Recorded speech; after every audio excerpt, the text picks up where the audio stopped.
What's up, everybody? Welcome back to the show. Here with my beautiful, amazing friends. I don't know what the fuck that was. Go ahead and say it. It sounded like you had like a miniature stroke. I did. Welcome to the show. I'm currently stroking out. All right. What's the thing where you smell something and then that's how you know you're gonna have a stroke? Isn't it like copper or vinegar? I don't know. I don't know. Vinegar strokes? Well, whatever. No idea. That's what I was thinking. That's a different kind of stroke, bro. Well, anyways, now that I've recovered from my stroke, welcome to the show. We're going to be talking over some Venom 2, Let There Be Carnage. We're going to give our review, thoughts, and opinions on that. You already know what to do. Smash the fucking like button, hit that subscribe button on YouTube, follow us on Facebook, show us some love over there, and let's get into the fucking content. Let's not waste no time. I'm taking a page out of Cody's book from, doing the football stuff. Yo, welcome back. There we go. Yeah. That's all you need. Mine was a little shorter. They know why they're there. We don't really need a long intro. It's true. I ruin people's attention. It's what I do. But yeah, Venom 2. I just saw it today because I didn't get a chance to see it when it first came out. Well, actually, I had the opportunity to, but for some reason I was like, I'll just go see it later. And then you're being a nerd. Pretty much. New World came out and it fucked up everything for me. Nerd. But yeah, I just saw it a couple hours ago. How did you guys see it opening night? I know, Cody, did you? I did not. I saw it the Saturday of opening weekend. Oh, okay. I saw it last night. Okay. So it came out on the what was it? This past Friday?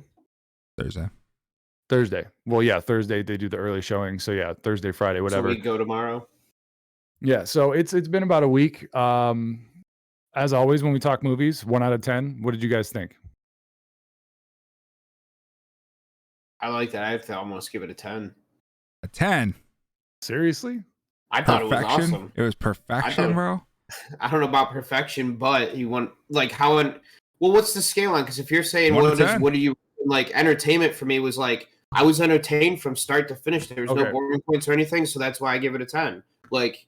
You know what I mean? I'm not saying like it was the perfect movie and all that. I'm just saying for me, like, okay, there was not a dull moment for me. Okay, so you give it a 10 out of entertainment and fun value. Like a good movie to go see in the theater type of deal. But like, I hate going to movies and spending the money, but I had no problem with that movie afterwards. I was like, that was worth my money spent at a movie theater. Okay, what would you say from like a comic book standpoint? Like from the character and source material, what would you give it?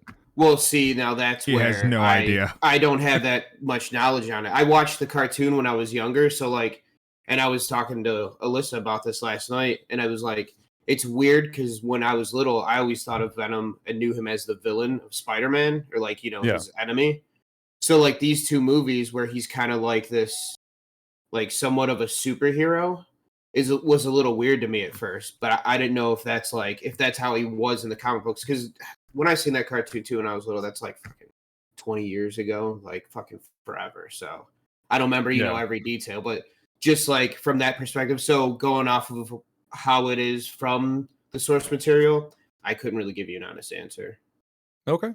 What about you, Cody? Because I know you. I know a little bit, but you probably know more than me. I would assume from like comic book standpoint. I know a little bit. Okay. So entertainment, source material, since we're doing both now. I mean, just overall, I would put the movie at like a 9.4. Really? It was damn good. And the main reason shit for a 10? It wasn't perfect, dude. It wasn't perfect. You're not that far away. I know. It was good. Man, that's the first decimal rating we've had on the show. That's no more rookie shit. We've been doing this a while. No more rookie scores. God damn it, we're professionals. So I agree with Nick that there was no dull moments in this movie. I actually, it was really refreshing to go to a movie theater and not sit there for 3 hours. It was only 90 minutes long and it was like nonstop. It was like quick little backstory on Cassidy, and we're fucking in. We're moving along here, which I really thoroughly enjoyed that, personally. Okay. For me, I was gonna stay at 9, because like Nick, I want to give it a 10, but I have my reasons as to why it wouldn't be a 10. But yeah, I would say 9 because I agree with you guys. There was no dull moments. It was, the pace was pretty fluid throughout the entire thing. They mixed everything in there well. I do appreciate that I can't remember who. I'm going to look it up right now. Who directed the first one? But I know this one was directed by Andy Serkis, which I thought was really interesting. So I thought he did a fantastic job. Let me see who the first. What was it? Venom director. What was it? No, the first one. Oh, okay. So the first one was also. Wait, no, is that the first one? That's the second one. I'm trying to see because it doesn't give me a number here. Why don't you just Has put this in Venom dude Wonder? ever used the internet before? I don't know. I don't think so. Nope. What are you, a boomer, dude? Okay. Come on. The first one was Ruben Fleischer. So it wasn't Andy Serkis. So Andy Serkis took over on this one. So I mean, yeah, like I said, my rating was a 9. So if we're looking at like both movies as like a director and how they did both movies, do you think this one was better than the first one? Do you think like Yes. Okay. Why do you think it was better than the first one? That's what I'm curious about because I have my opinions on that. It was just the pace of this movie I think was almost perfect. Okay. The first movie had a lot of like dead weight. Yeah, and I think a lot of that when I was thinking it to myself is usually first movies when you're doing something like this, you've got a lot of build up to get to like a certain point. So they've got to do a lot of like slow, not necessarily slow pieces, but you got to pull it back a little bit so you can start like, introducing characters, storylines, all that different stuff to create the world and do all that shit. So that's why I was like sequels to superhero movies in general, whether it's, anti-heroes or heroes, because you right from the beginning, you can just go. You don't have to do any build up. You're just like, what's the premise of this? We already got all this set up. Just go. And like you said, with the pacing, they did it right, in my opinion. Yeah. The first one, I'll say they didn't really, I mean, it was like an Eddie Brock story. We didn't really learn much about Venom and the other symbiotes and any of that shit. They just kind of landed, one escaped or whatever, and they just went on with the story without really explaining any of where they came from, how they were found and bullshit. Yeah, I think they kind of just left it up to assume people like understood, like hardcore fans like just got it, like, okay, I get it. We don't need to like go into a deep dive, but that would have been interesting. And I think you saw a touch of that in here towards the end of the movie. Not to jump right to the end, but when Venom was sitting there, and I think it was the after credit scene, which we'll get into, but I'm just going to bring up one point of that, where he kind of talks about like all the knowledge and things that the symbiotes know, and like you couldn't even fathom. And it was like you saw like a glint where he was like talking about more stuff. And I actually was like, that'd be interesting. I'd like to know like about that type of shit, like how much eons of knowledge or planets they've been to and all this other shit. Like that would be cool to like actually flesh out, but I don't know if they're really ever going to do it. Even in like following movies, I don't think it's going to happen. It will be pretty sweet. I like that idea too when he was talking about that during that part. Yeah. So, well, as far as like hard numbers for this movie, the movie did great because I know the first one when it came out, critics did not like it. I think it was like a 30 or 40%, something like that when it first came out, the original one. But then it had a huge box office weekend where it came out, over $80 million. So, I mean, fans loved it, people loved it. And that's why, we got a sequel. And this one did even better.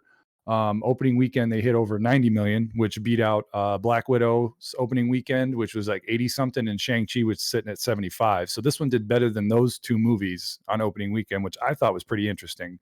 When you're looking at Black Widow from Marvel and Shang-Chi from Marvel, big properties, especially Black Widow, because we've seen her in tons of stuff. For this to do better and only be a second movie, I thought was a telltale that we need more anti-hero type of movies other than just Marvel. We need extra stuff. Yeah. Because people, I mean, I didn't mean to cut you off, but I feel like Black Widow's numbers suffered because of the whole Disney Plus thing. How many people bought that movie and stayed at home and watched it besides going to the theaters? Too. I mean, that's why she's suing Disney, but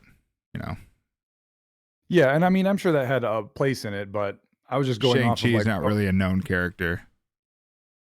Venom is, more prominently known.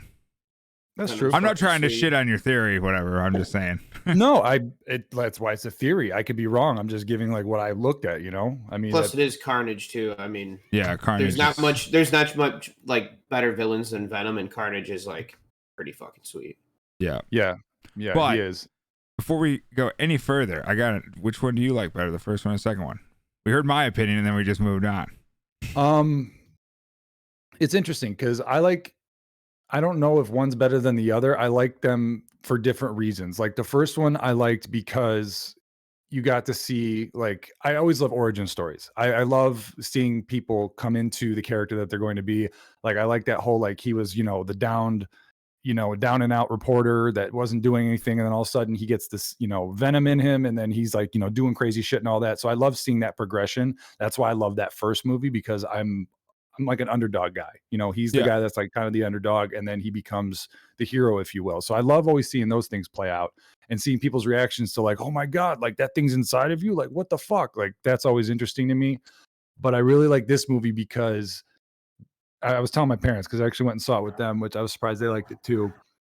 That the thing that hit home with me on this movie, the big selling point, was the relationship between him and Venom. I thought that was fantastic. I mean, Tom Hardy does a phenomenal job, as far as acting goes, talking to himself basically and making it seem believable and not cheap, as well as doing the voice for Venom, which I think is really interesting. So he's literally talking to himself. He does the voice for Venom. Mm-hmm. Yeah. That's pretty sweet. Yeah. And like, so I thought that was interesting. And I just love their relationship. Like, it's like a cool buddy cop type of thing. And it didn't get old, because they did that whole thing throughout the entire movie, basically. Like, it never stopped. Yep. And it never got old. And that's hard to do because, over time, sometimes you're like, okay, I get it. Like, let's move on to something else. Like, this is starting to get stale, but it never did. It was always just fresh and funny and interesting, or serious. And I think that's why I love this one for what it was, because it was perfect. I mean, it literally. So you give it a 10 out of 10 then? Well, no, the reason, if you want my reason as to why it's not a 10 out of 10, is because while I was watching this movie, even though I loved every bit of it, when I'm seeing Carnage and Venom and knowing what Carnage can do, and seeing stuff from the comics when I was doing some research before I went and saw the movie, the fact that it was PG-13 really kind of bummed me out, because when I'm seeing shit happen in this movie, I'm like, if they had that R rating, what they would be able to do. And they've already had to scale back some of it because of the PG-13 rating. I feel that they missed. There's a lot we could have had. Like, it should have been a violent movie with especially those two characters, Carnage and Venom. Like, if they would have had the R rating, I think it would have even gone even more over the top, because you would have been able to really flesh out what those characters really are and what they do. So that's what lost me the 1 point, because I was disappointed. I'm like, man, there's so much more potential, and they had to hold back because of the wide audience they want to get this out to, which I understand. Right. Because they're going to be doing Marvel shit. They want everyone to see it because it's going to eventually connect or whatever. That makes sense for me. But yeah, that's what lost me the 1 point. Okay. I could see that. I would definitely not have minded if it was like way more violent. It would have been sweet if it was, but so I get it. Yeah, like that scene where Carnage sticks the tongue down that guard's throat. They actually had to cut a lot out of that scene when I was doing some research before we started the show, because it was too much for PG-13. So that scene was actually edited. There was more to it, and I'm like, I wish I could have seen it. Like I thought when he did that, he was gonna like just destroy that dude. There's just gonna be blood and guts everywhere. I got a feeling when the movie comes out on DVD, there'll be an R-rated version. That'd be pretty sweet. Or at least throw in like the scenes that they didn't put in that you could watch, in the special features. I'd be happy with that, But yeah, so I mean, it was a great movie, but that's the only kind of nick I had on it. Really, that was the only thing that lost anything with me. All right, so a disappointment in that. All that just to say that you like them both equally the same. Pretty much. Yeah. Okay. Nicholas, we do a show. How about you? I mean, I don't think there's really much else for me to say. I agree with a lot of both of what you said, but I would say that which one I like more, the second one for sure. And it's, I mean, it doesn't get any sweeter than Carnage too. So yeah, I mean, the characters definitely help. But I mean, like I said too, they did it well from start to finish. I wasn't bored. So the draw was like the characters at first, and it was like, oh, this could be a shitty movie, but it wasn't. It wasn't a shitty movie. But what? Let me ask you guys, what was your guys' favorite little touch to the movie that like you noticed and you were like, man, that makes a lot of sense for the storyline? And it actually, the thing that I noticed kind of, it was talked about later on in the film within itself. For me, it was because they're doing the whole relationship thing with them, it was trickled out throughout where, it was like they're fighting. They realize that they're not like friends anymore. They don't work good together. But if you look at the term of symbiote, it's a symbiotic relationship. They fix their relationship, and then he voices that thing where he talks about like, look, they're not a match, like they're not made for each other, we are. And it's kind of like that like culmination of we figured out that we're good together and we know how to do this, and he's not. That's why he's like all chaotic and whatever. To me, that I thought that was great. They did that well, where they like pieced it together and at the very end made that point that they're meant to be, you know, a team. Do you have anything, Nick? I'm sitting here trying to think of something, but I mean, mine's very similar to what Adam just said. So, I mean, that was, I guess, yeah, one thing you kind of noticed too when he first busted his girlfriend out, and like she screamed and like you were waiting for it too, because when you knew she could scream, you were kind of oh, is this gonna affect shit like the rest of the way? So you kind of knew, and then yeah, when she did it, I just wanted him. I don't know, I wanted him, but so many times I expected him to be like, "Shut up, bitch," and just fucking slap her every time or something. I mean, he kind of did it at the one point towards the end. Yeah. Didn't he? Like, he just like kicked her or he strangled her or some shit like that. He's like, this will shut her up. Yeah. Yeah. It's just like every time you needed that bitch thrown in there, you know, like maybe that's where the rated R definitely could have came in like clutch. Yeah. So mine's very similar, but mine was, I thought they put that imagery in there very well. Whenever Venom would come out with Eddie, it was so clean. And whenever Carnage would come out, it was like, you know, Cassidy's face would just get all distorted. And like, it was like he was coming out on his choice, had nothing to do with them being together. I thought visually that was awesome because they did it every time. Mm-hmm. Yeah, it was well done. The only thing I would say about like the CGI that did bug me a bit is some of the fight scenes, the transitions were way too fast that I couldn't like see exactly what was happening. Like it was a little too fast paced in some of it. Like in the prison scene when he's like going around, like jumping around, freaking out and killing people and like, you know, all that fast paced shit. It was sometimes hard to follow, in my opinion. I don't know if it was like that for you guys. That's where, like, you know what they could have done if they did that R rating, where they could have slowed it down and where he's jumping around and just fucking ripping people apart, and like they just, you know, play that out a little bit each time, so it like would slow it down. I'm really liking this rated R idea now that you're talking about it and everything. It would be fucking sweet if they did that. That's what I'm saying. They wanted to. Yeah, but because like we're gonna get into about the end credit scene and stuff, like they're gonna be mixing it in, so they can't, you know. And yeah, that's what bugs me because I'm watching it. I'm like, this is so great, but it's like you're just missing like this much. Would just like fucking icing on the cake. It would be perfect, and especially with Andy Serkis because Andy Serkis has a crazy imagination. I mean, the way that he does jokes and the characters that he's done over his career, like he's got a good enough imagination where he could have really had fun with that shit. Really had fun. Yeah. But I thought Woody Harrelson did a fantastic job as Carnage. Yeah. I mean, I don't know much about like the character's core from the comics, but as far as like his acting and on-screen presence, I thought it was really, really, really good. Yeah, it was completely believable. Yeah, I'd agree. Woody Harrelson's just he's a great actor. Yeah. Yeah. And then with his type of voice and the lines that he was giving, it was like just perfect. It matched perfectly. I just love the quirkiness in his voice. When you hear someone talking like that, it sounds like a fucking sociopath. Yeah, he plays it very well. Yeah.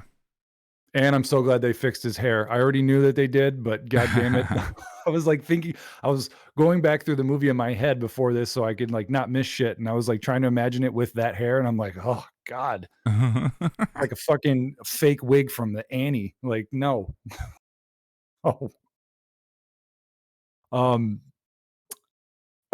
Because they didn't have the R rating, obviously PG-13 gets one F-bomb if you want to use it. I thought that was used perfectly. Yeah, I agree. What part was it? Right after Venom beat him and they were like holding him and Eddie was like, I'm listening now, and he was talking and then Venom took over. He's like, fuck this guy, and he bit his head off. Yeah. Oh yeah. It was perfection because I was waiting for it. I'm like, are they going to use one or are they just going to leave it out because it would like be like, you know, just thrown in there because. And when I heard it, I was like, oh, beautiful. Like couldn't have picked a better spot for it. Yeah. I will say that the humor that Andy Serkis was able to bring with the direction and stuff in this movie between Eddie Brock and Venom was fucking hilarious. Even Mrs. Chen becoming Venom. Yeah. Yeah, that was funny. He's like, nobody likes you, Dan. Yeah. Yeah, that whole thing was great. Even the way they made her look, like giving her the teeth and the eyes and nothing else. God, it was so freaky, but it was like, yeah, It was great. hilarious. It was really, really funny. And the fact that like all these characters are sitting there talking to Venom like it's all casual, but the only guy that can't take it is the fucking fiance of what's her face. Yeah. He's like, are you seeing this right now? She's like, yes, I'm seeing this. Like, calm the fuck down. It was great. It was so good. Like, what was your guys' like favorite jokes? Like, did you have any like favorite like humor moments? Because there was a lot more humor than I thought they would put in it. I don't know if I had a favorite one, but I do like how that they did mix it in throughout the whole movie. I mean, it was almost constant too. Yeah, it was good. Yeah, it was good. I enjoyed it all the way through. I would say, even in the first one, whenever Venom's joking about Dan, that's my favorite. Like after the whole fight at the church, and he's like, I don't even think Dan helped. I think he was more of a hindrance. Yeah. I guess any jokes, about Dan, that was funny. The dude was a cock. It's so funny. Even when Dan tried, when he did the whole fire with the gasoline, he's like, fire. No sound though, but fire. Yeah. Or like when she's breaking the news, she's proposed, and he's like, no, that should be us. Oh, what was it? When he goes to like shake Dan's hand in the car, and all of a sudden just slaps him twice in the face. He's like, God damn it, those guys need couples counseling. It's done so well. It's done so well. And the fact that you see Tom Hardy like just accepting it and going through this struggle, like with the chickens, when he's like, eat them. And he's like, no, let's Sonny and Cher. Those are friends. We can eat them. The arguments they had, I did see some people were reviewing it and they were complaining, which I was like, I get where you're coming from, but it was good. So I don't know why it was annoying. They were complaining on like, okay, we get it. Like Venom's bitching about not being able to eat people, and Eddie says we can't do that. And they're like, that was too much of the movie. I'm like, yeah, but it was done right. Like if it was done wrong, totally valid point. You know, it'd be like I said, get stale, but it was never not funny. That's the whole thing. Never mind. I was just saying that's just the whole thing about like understanding the character though itself. Like he has to eat, he has to feed to stay alive. Like he's not feeding off of Eddie. You know, he's just living with Eddie. He's not feeding off of him, so he has to eat. But which they did a good job of. They explain that too, because they show him when they separated and he's going body to body. Yeah, like, he's just going through people like they're nothing because he's just living off their life force. Yeah. So, I mean, they did a good job explaining that, which by the way, I never knew I wanted to see Venom at a rave, but I'm glad they did that. That shit was hilarious. He's like, I love you. I love you too. He's like, thank you, one human. Yeah. And just goes up there and has like an emotional breakdown. Yeah, like it's just bitching about his stuff and no one knows what he's talking about. And he's like, you all love me. Thank you. Oh, and I thought that was a cool moment. It was like Venom just like letting himself out and just, you know, not having to hide and everyone being like, cool costume, bro. That's sick. Yeah. He's like, oh, thank you. Adds a lot more humanity to him, makes him way more like relatable and everything. Because then you could tell he had the instant emotional breakdown where it's like he did miss Eddie.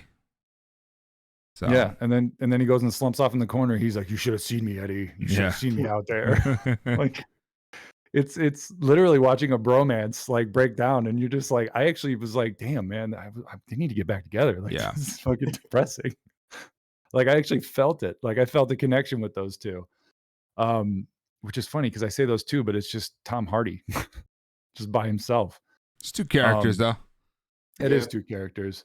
But yeah, I really couldn't find any flaws, like I said, other than that R rating that really just kind of pissed me off that they didn't do that. But it is what it is. I mean, Rotten Tomatoes is a little just over breaking even. They're at 59% right now as far as the enjoyment of the movie. But I do know that the fans, let me look at it currently. Yeah, they're the worst rating system in the world. Oh, I know. I always go here for more of the fan reaction than anything. Fan reaction was 85%, over 5,000 reviews on that. So the critics' consensus and the audience says, I'll give you both. Critics' consensus was a sequel aimed squarely at fans of the original's odd couple chemistry. Let There Be Carnage eagerly embraces the franchise's sillier side. Now, the audience consensus was, with tons of action, fun fight scenes, and plenty of comedy, Let There Be Carnage gives fans everything they'll be looking for, plus a can't-miss post-credit scene. I think that accurately depicts it better than the critics' consensus. Yeah. I'm a critic, bro, and I love this movie. Yeah, I was actually I was guessing your guys' ratings, and I was expecting you guys to go more around like a 7 or an 8. I don't know I why. fucking love this movie. I'm the one who forced Nicholas to go see it. I was like, dude, you got to I go mean, watch this. Well, I gave you a date. I was like, you got to see it before Wednesday. We got to You talk made about it happen sooner than it was going to happen because I did want to see it because I was excited for it. And having just borrowed the first one from you and watched it like a month or so ago, maybe 2 months ago or whatever, I have had it for a little while, which I am going to watch one more time and then give it back to you. So, All right. But yeah, I was excited to see it. So you did force me to see it sooner than I would have. Yeah. And yeah, like I said earlier, it was worth it. I don't like paying for movie theater tickets, but that was worth it. 100% worth it. Yeah, I would go see this in the theater again. I would Like, too. Yeah, I almost I would think too. I plan on it, to be honest with you. Really? Yeah. I want to see it because they had a 3D option. I think I want to go see it in 3D to see how that would be if I go again. The theater I had, but it wasn't until like 8 p.m. And obviously with doing the show, I didn't want to go that late. So I'll probably do that when I go see it again and see it in Dude, 3D. you should have, and then you could have just live streamed from there. Oh There yeah. you go. Yeah, dude. This It's a is band, me. dude. I'm being escorted out of the theater live. God. So yeah, pretty solid movie in my opinion. Now, post-credit scene. Yeah, what let's were your talk thoughts? about it. Because I will say TikTok fucked it up for me because I was tired laying in bed on that opening weekend and I didn't realize what I was seeing. I just thought it was like a clip. And then before it was too late, I was like, well, now I got to watch the rest of it because I already know where this is going. So it was already ruined for me, but it was nice to see again. What did you guys think of it? He's That was goated. fucking awesome, dude. It's probably How do one you- of the best post-credit scenes they've had. How do you think that? Because I thought the execution of it was flawless. The way that they just explained it in that little bit. What were your thoughts on that? The way that how they showed like how it's going to happen, or I should say, what happened in that scene. It was great. Yeah, it all worked. I like how they incorporated like Venom like about to show him stuff he can't handle, and then all of a sudden, Doctor Strange's spell happens and he's in a different universe, and all that just worked so well. Yeah.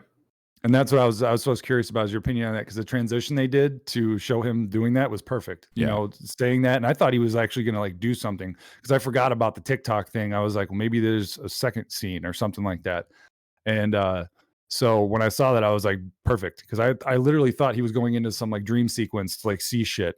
And then when you heard, fucking news reporter, J. Jonah Jameson. Yes, I always get tongue tied when I try to say his name, so I never even attempt it. It was great. That's why you choose farmers. We cover a thing or two because we've seen a thing or two. But what I was curious about is why, and I haven't looked it up yet. When Venom sees, what's his face? Plays Spider-Man. Jesus Christ. Peter Parker. Holland. Yes. Tom Holland.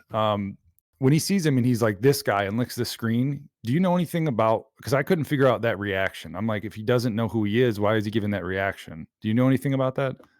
I was thinking there's just something that like is drawing him to him, like something, I don't know, that maybe he's come across that's similar that he's like, he can sense in his DNA makeup or something, especially because he's been bit by a spider, however the fuck, So I don't know. I was thinking maybe something like that. So this is where I think, like Nicholas said earlier, watching the cartoon, thinking Venom is more of like a villain against Spider-Man.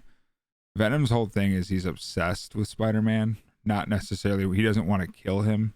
He wants to be attached to him. That's the body he wants to be with because he feels the power, and that's all he's about, the power and everything. Gotcha. So Venom is obsessed with Peter Parker. But like when that scene happened, I mean, he says like, what was that? And Eddie, I think it was like a misdirect. Like he's like, he says, what is that? And Eddie's like, oh, it's just a towel. I think what Venom's talking about is Spider-Man in that situation, not the towel. Because he can feel like Nick was saying, he can just feel like his powers or something. And that's why he goes up and licks the screen, because he like answers himself. He's like, that guy. Otherwise, that doesn't make any sense.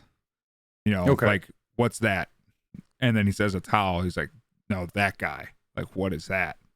Who is this?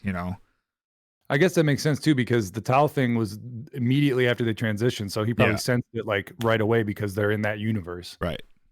Okay, that makes sense. That's the way I took the scene, I mean, at least. I don't think there's another way to really describe it unless there's some fucking comic book fiend out there that has another whatever, but that sounds pretty sensible to me.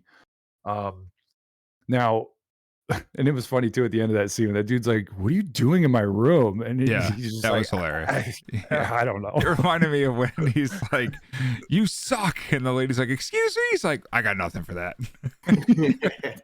That was Yeah, hilarious. that was funny. He's like, That kind of reminded me of that. what was that? The cop was like, "Are you okay?" And he's like, "Oh yeah, I'm practicing for in there. I'm Yeah. just prepping."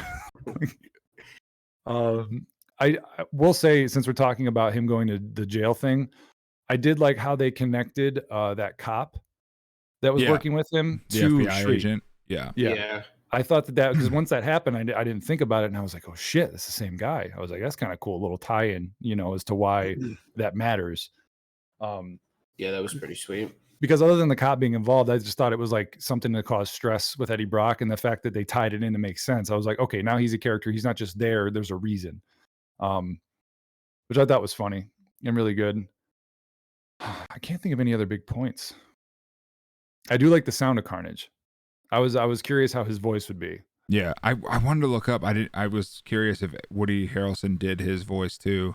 It doesn't say that he did, because when I looked up a couple different things, it shows like even here on Rotten Tomatoes for Tom Hardy, it says Eddie Brock and Venom, but under Woody Harrelson, it just says Cletus Cassidy. Yeah. And when I looked it up on Google and other places, it said the same thing. I did hear through an article, or I read in an article, that Woody Harrelson was very like standoffish to doing the voice for Carnage. So I don't know if that's why he didn't. It But doesn't I can't surprise me because he has such an accent. I don't know if he can really do voice acting. Yeah, they would have to. I mean, Tom Hardy's good at doing accents. Yeah, I mean, he did voice acting before he became like a real big actor. Yeah, so he's always been good at that and throwing on a different voice and shit. But I mean, it makes sense that Woody Harrelson, his voice, they'd have to do some serious editing. Yeah. Serious after work on that. But yeah, I thought Carnage sounded great. His scream when he would like freak out and scream was amazing. The first time he did it, I was like, oh, like it actually like got me to my core. I was like, that I'm scared of. Like if that happened to me in real life, I'd shit my pants. Yeah. Another thing like with that, I know I was kind of talking about this earlier, but Nicholas saying the whole thing with Venom being a good guy right now. So I think they're telling his story kind of in reverse. Like, because it's like eventually Eddie and Venom do kind of like take control of themselves and like become like a symbiotic relationship. Mm-hmm. And they're not really at first. Venom's always looking to go to Spider-Man. And I feel like we're at the point where it's like they're comfortable with each other, but now we're going to throw this wrinkle in where maybe Venom wants to leave for a more powerful reason. And like he ate Carnage. Like, does that affect Venom's thinking at all?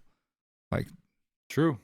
Yeah, I was wondering that too. So is that, I mean, they're going to be making a third one, I would imagine, because that cop too, like kind of, he has that, like those eyes going on at the end of the movie too. Yeah. What was that? Because I didn't look it up yet, and I had no fucking clue. I don't know. I was thinking he just got infected by like whatever, what's her name? The screaming lady. I figured he got infected by whatever she had or something like that. Or maybe transferred something to him. I don't know. It was weird. I would imagine so, like, they're going to make a third one, right? Yeah. I mean, they're definitely going to make a third one. They're definitely going to have Venom and Spider-Man face off. A lot of people I've seen online are like, oh, this is, the Sinister Six. Like, I don't think Venom's going to be in the new Spider-Man movie unless he's in like the post-credit scene where he shows up in New York. That would be a good way to like, throw off to the next movie. Not where like they're faced off or face to face with each other, but like you just see like Eddie Brock walking in New York or something, Like if they're similar to how they ended the last Spider-Man, where there's a news report going on in Times Square, you're focused on the news report, and then it just kind of like pans out, and it's like they don't really show you it's Eddie Brock, but you just, you're like, holy shit. It's like you said in the one episode when we were talking about the review of that trailer, you said it would have been the best kept secret ever if they were to throw him in there and none of us having a clue. Yeah. Which would be insane. It would be insane. And I'm looking up right here, Venom 3. Polygon put up an article, which obviously it makes sense because of the money they're making. It says Venom 3 is inevitable after, major box office numbers, which is the reason we got a second one, because the first one did so well. It was just like, yep, do number 2. And then this one did even better. So, and especially in a pandemic, to do better in a pandemic, which, it probably would have even done more. And, the first one had completely, everyone was allowed to go, no issues, $80 million. And in a pandemic to actually beat that, pretty good. Pretty good. I don't know why I always talk money, but I like numbers when it comes to that shit. Money. I mean, it is what drives the industry. True. Yep. If they didn't make money, they wouldn't have made it. So they would have just left it alone. One thing I'm curious about, if they're doing the multiverse now, and he obviously went into Spider-Man's universe in that post-credit scene, are all the other characters, like his, ex-fiance and like everything else, are they completely done with the franchise now? That's what I'm curious about. Are they going to be just, that's over, that's done with now? Tom Hardy's just moving on with the rest of everybody else, and we're not going to get these characters anymore? Why would you not get those characters? Those characters would be in this universe. I know, but they wouldn't be, it might not be the same thing where like they know him or whatever. So he might not actually go after them, or I don't know. Or they might, do the whole thing where he tries to meet up with her and she has no idea who the fuck he is. Right. And then he might try to rekindle like his relationship to like get back with her because that's his opportunity. Yeah. That would be interesting. Mm-hmm. Now that I'm thinking about it. Okay. All right. Okay. All right. I'm not so stupid. I take that back. That's a lie. Yeah. We didn't even have to burn you that time. You just went ahead and did it yourself. No, because I figured if I cut it off first, then I can't hear something even more horrifying than what I would say for myself. I was going to ask you something actually, because I haven't watched a single episode yet because I don't think they're relevant. What If? Have you watched any more of those? I've only seen like, I think the first 2 or first 3. I know they just showed the last one. I haven't seen. I watched an interesting video about how Tony Stark's character dies multiple times. Like I didn't see that. I want to say this person said like however they're doing it, if every episode is a series or whatever, but like every time Tony dies. Mm-hmm. There's a lot of theories out there that they're using this show to show you that Tony Stark's death was a Nexus event. Like no matter what universe, no matter what situation, in order to save that universe, Tony Stark has to die. It's interesting. Which I thought was interesting, but I have no interest in watching any of those. And so yeah, I'm not gonna burn through it. My dad always asked me, he's like, "You seen the most recent?" I was like, "I haven't seen any since the second one." Yeah. Like, or I think the third one, which was the one where was it Frank Pym? Is that his name? Or Hank Pym? For what? Sorry. The one from Ant-Man, the old man from Ant-Man. Oh, Pym Technologies. yeah. I can't remember his name, but Me either. in that episode he like killed all the Avengers before they became the Avengers. Nice. That was the last one that I saw, because he was so mad that what is it? Fucking Fury got his wife killed in that mission, when they were doing it together. And so he goes on a rampage and kills every single one, which, by the way he kills the Hulk is fucking horrifying. Like, what does he do? Well, because, he's got the Ant-Man suit, so he's tiny. Well, he finds a way into the Hulk because they used the scene from Ed Norton's, or shit, I'm fucking up everyone's name. The Incredible Hulk, the one where he fought Abomination, that movie. Yeah. Ed Norton. It was this. Yeah, Ed Norton. When he busts out of that, hallway and fights the military, kind of like in the middle of the movie, that's the scene they used for the Hulk. And all of a sudden you see the Hulk come out, and all of a sudden he starts like getting bigger and bigger and bigger and won't stop. And then all of a sudden he just explodes. And you're like, what the fuck just happened? And it's like horrifying to watch, because he's like, oh no. And then just boom, he turns into a cloud of green dust. And then you see the girl there. She's like, but he can't die. And she's like mortified. And I was like, Jesus Christ, that's horrible. What he did was he went into his veins, went to his heart, through the expanding thing on his heart, and then the Hulk just blew up, literally. Like, just got so big and just exploded. And I was like, what the fuck? That's horrible. Nice. Sounds great, dude. I was like, that'd be a horrible way Almost to makes me go. want to just look up that scene to watch it. You could probably find it, but yeah, it was horrifying. Speaking of box office, before we wrap this up here, because I was going over the numbers, obviously, dude, fucking, I know this isn't Marvel related, but the new, what was it, James Bond opening weekend already $120 million in a fucking pandemic. That's insane, and that's just in the UK. Doesn't it come out this weekend? It does. In the UK, it was out on the 30th of September, and then we get it on the 8th. Gotcha. So they've already racked in. I'll be going to see it. Yeah, this movie's been pushed back over a year. Yeah.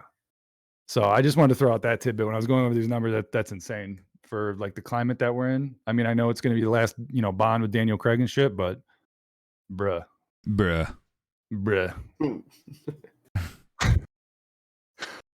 yeah, I mean, I got no more to pretty much say about this. I'm curious to see how they're gonna, incorporate the two. I think it's gonna be really, really good. The only thing that I'm curious about is how much of the comedy between him and Venom are they going to have, because they're going to be mixing more characters in. Then it's not just going to be, a Eddie Brock movie. Is that going to get dialed down? Are they going to find a way to still put that in there with everything else going on? Or are we going to completely lose that? That's the only other opinion I wanted from you guys. What do you think? I mean, I would imagine in a movie where it's not just about him, they probably are going to have to dial it down.